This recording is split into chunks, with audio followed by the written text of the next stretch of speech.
বিসমিল্লাহির রহমানির রহিম। প্রিয় শিক্ষার্থীরা, এইচএসসি হিসাব বিজ্ঞান দ্বিতীয় পত্রে ষষ্ঠ অধ্যায় তোমাদের সৃজনশীল ক নম্বরে এই ধরনের প্রশ্ন থেকে থাকে।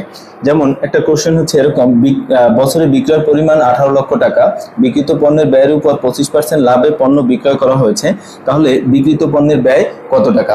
তো তোমরা সরাসরি যদি এটার উপর এটা 25% বের করে অ্যান্সারটা দিয়ে দাও, তাহলে অবশ্যই তোমাদের এটা ভুল হবে।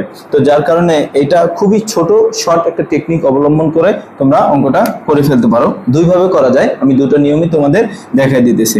তো আমরা সবার প্রথমে আমরা এটা থেকে এটা দিয়ে মুনাফাটা বের করে নিই। তাহলে মুনাফা যদি বিয়োগ করে দিই তাহলে তো বিক্রিত পণ্যের ব্যয়টা বের হয়ে যাবে, কারণ এই বিক্রয়ের মধ্যে আমার বিক্রিত পণ্যের ব্যয়ও আছে এবং মুনাফাটাও আছে। তাহলে আমরা আগে মুনাফাটা বের করার জন্য আমাদের 18 লক্ষ টাকা এখানে লিখবো, যে 18 লক্ষ টাকা এটার সাথে 25 গুণ করব আর 125 দ্বারা ভাগ দিব। যখন ভাগ দিব তখন এটা 3,60,000 টাকা তোমার চলে আসবে।